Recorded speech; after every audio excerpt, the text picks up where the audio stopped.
Bom, no vídeo de hoje nós vamos conversar a respeito da síndrome do ovário policístico. Então você que está me assistindo, que sofre com a síndrome do ovário policístico, tem dificuldade de perder peso, deseja engravidar, sofre com essa síndrome e não sabe exatamente como tratar, não consegue controlar essa doença, o vídeo de hoje é para você. Essa síndrome tem tratamento, ela não tem cura, mas ela tem tratamento e é a respeito disso que nós vamos conversar no vídeo de hoje.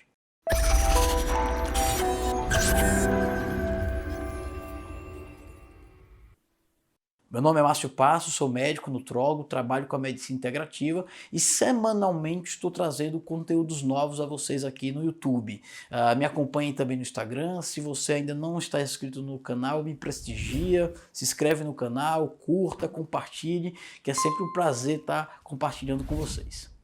Pois bem, vamos conversar a respeito da síndrome do ovário policístico. Trata-se da síndrome da doença endócrina mais comum entre mulheres no início da idade reprodutiva. Atinge em torno de 10% das mulheres em idade reprodutiva, de acordo com a Febrasgo, ou seja, atingindo milhões de brasileiras e muitas outras milhões de mulheres ao longo do mundo. É uma doença endócrina caracterizada por um quadro de oligomenorreia, então já vou citar os critérios aqui. Ela é caracterizada por um quadro de oligomenorreia. Já vou explicar o que se trata disso. Ela também é caracterizada por um quadro de hiperandrogenismo.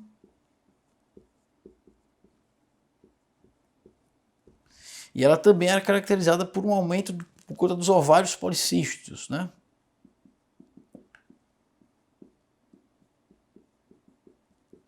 Mais de 20 folículos. Bom, esses são os critérios de Rotterdam, são os critérios mais aceitos mundialmente por todas as sociedades de ginecologia e de endocrinologia acerca da síndrome do ovário policístico. Então, o primeiro erro que eu quero já tirar a dúvida de vocês é que a síndrome do ovário policístico ela não é apenas caracterizada pelos ovários policísticos, ou seja, pode-se ter uma mulher, uma paciente, que não tenha policistos no ovário e mesmo assim sofra da síndrome do ovário policístico. Para que o diagnóstico seja feito, é importante que dentro desses 3 critérios, a paciente tenha 2 critérios. Ou seja, a paciente ela deve ter um quadro de oligomenorreia, ou hiperandrogenismo, ou a síndrome do ovário policístico, mas pelo menos 2 dentro desses 3 critérios. A oligomenorreia ela é caracterizada por até 90 dias de amenorreia, ou seja, a mulher ficar 90 dias sem menstruar ou ter menos de 9 ciclos menstruais por ano. Ou seja, ela ter 90 dias de amenorreia,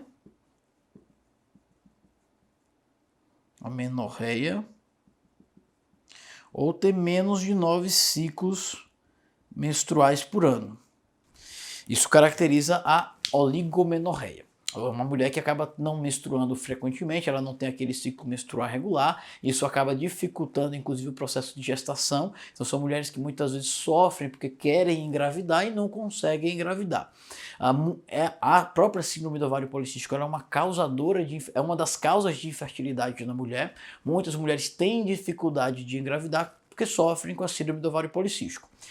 Doutor, isso quer dizer que a mulher com SOP não pode engravidar? Não, não é isso que eu estou dizendo. Eu estou dizendo que a SOP descontrolada, a doença descontrolada, sem tratamento, em que a mulher não consegue ter essa regularidade menstrual, essa mulher sim vai ter uma dificuldade de engravidar. Mas a SOP tem tratamento, é possível estabilizar a doença, é possível estabilizar da melhor forma possível a regularidade do ciclo menstrual, é possível desinflamar esses ovários policísticos e é possível também controlar esse hiperandrogenismo através da alimentação, através da modulação hormonal. É possível sim. Então é uma causa de infertilidade? É, mas naquela SOP que está descontrolada. E esse é o critério de oligomenorreia. Toda mulher, doutor, que tem SOP vai ter oligomenorreia? Não. É possível que a mulher tenha um ciclo menstrual regular, mas que a mulher ela pode ter hiperandrogenismo e ter cistos no ovário. Então, se ela tiver a presença de cistos no ovário e tiver hiperandrogenismo, isso já caracteriza um quadro de SOP, mesmo que ela regule de forma regular, mesmo que ela menstrue, melhor dizendo, de forma regular. Então, não é possível que a mulher tenha SOP mesmo que ela tenha um ciclo menstrual regular, desde que tenha esses outros dois critérios.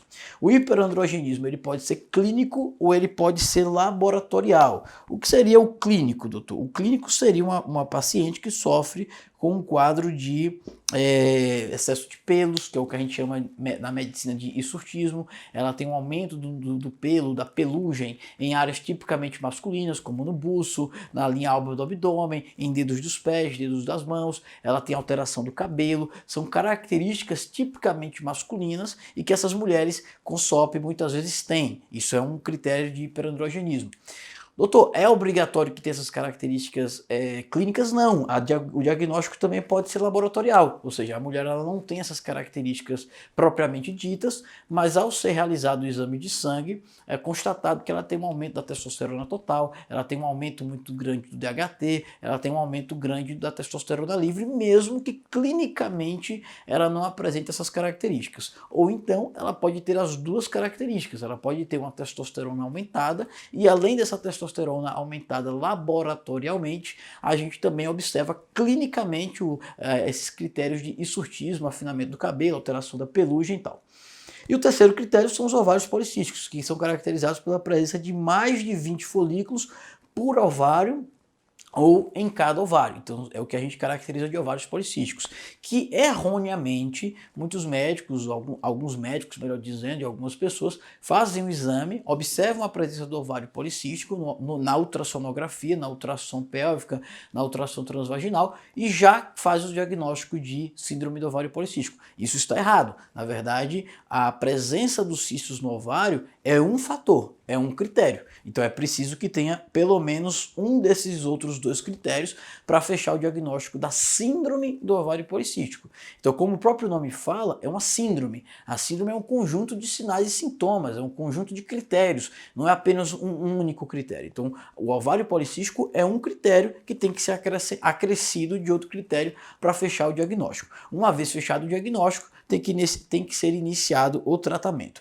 E antes de falarmos do tratamento em si, outra condição muito comum na síndrome do ovário policístico e que está presente na grande maioria das mulheres que sofrem da síndrome do ovário policístico é o quadro de resistência à insulina. Então eu recebo muitas pacientes no consultório, principalmente pacientes encaminhadas pelos ginecologistas. Por quê? Porque como médico, como nutrólogo, eu trabalho essa parte da alimentação. E a mulher com a síndrome do ovário policístico, em geral, ela tem uma resistência à insulina muito aumentada. Doutor, o que leva essas mulheres a terem uma resistência à insulina muito aumentada? Fator genético. Então, como eu falei inicialmente, a síndrome do ovário policístico é uma doença que não tem cura, é uma doença determinada por fatores genéticos. Essas mulheres têm uma insulina muito aumentada geneticamente, ou seja, o pâncreas dessas pacientes produzem mais insulina do que as mulheres da população em geral. Mas qual o grande ponto? Por que o acompanhamento médico? Porque a má alimentação, alimentos ricos em carboidrato, tendem a piorar essa resistência à insulina. Então, essa resistência à insulina é piorada pela má alimentação. Então, o que eu quero colocar é o seguinte, são mulheres que naturalmente têm uma insulina muito aumentada, mas na medida em que elas comem carboidrato,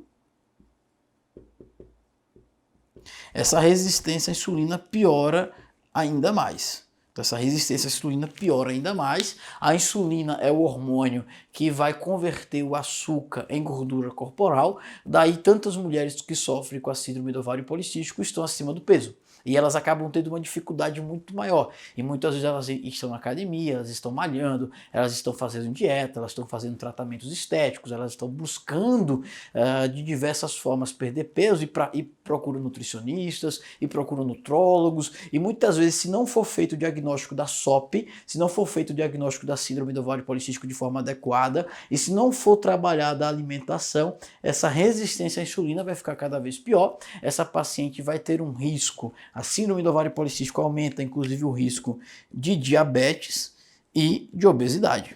Então, são mulheres que têm um risco maior de evoluírem para obesidade e de evoluírem para diabetes, pela própria resistência à insulina, que deve ser tratada. Então, qual é o pilar do meu tratamento da síndrome do ovário policístico? Então, o pilar do meu tratamento, a base do meu tratamento, Vou escrever aqui, o pilar do meu tratamento é a mudança da alimentação. Tem que ter a mudança alimentar. Tem que ter uma dieta com carbo baixo.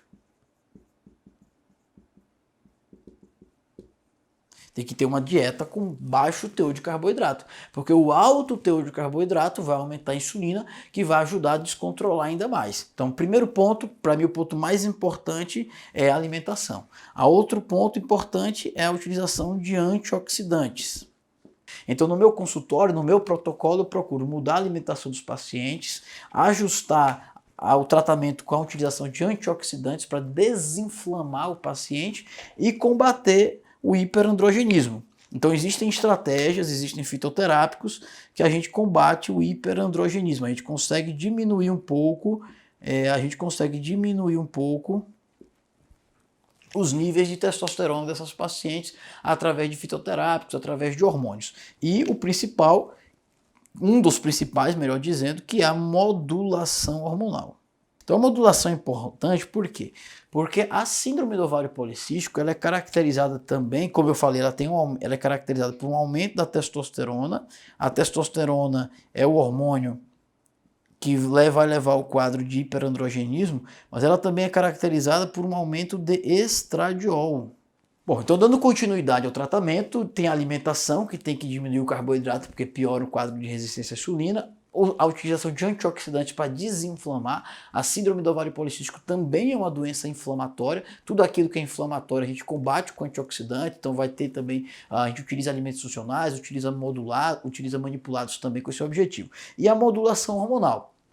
A síndrome do ovário policístico é caracterizada pela testosterona, inclusive é um dos fatores, é um dos critérios diagnósticos que caracterizam a doença, o hiperandrogenismo, como eu havia falado anteriormente, e também o estradiol. A doença da síndrome do ovário policístico é uma doença hiperestrogênica, então a gente também trabalha a modulação hormonal utilizando principalmente a progesterona com o objetivo de reduzir o estradiol. Então é uma doença hiperestrogênica com excesso de estradiol, também é uma doença caracterizada por hiperandrogenismo com excesso de testosterona. Então a base é a mudança alimentar, combater o processo inflamatório e fazer a correção hormonal, fazer o trabalho de modulação hormonal nessas pacientes. Fazendo esse tratamento de forma adequada, a paciente consegue estabilizar a doença, consegue controlar, lembrando mais uma vez que trata-se de uma doença que não tem cura, mas é possível estabilizar a doença. Estabilizando a doença, os ciclos ovulatórios se normalizarão, então a mulher poderá engravidar em geral, se não houver mais nenhum fator que possa estar contribuindo, mas em geral a paciente pode sim ter uma melhora.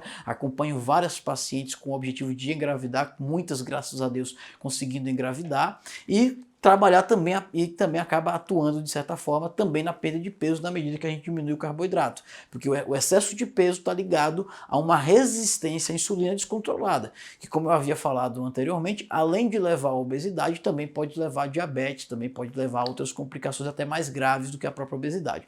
Embora a obesidade também seja grave, também seja uma doença, e como doença deve ser tratada.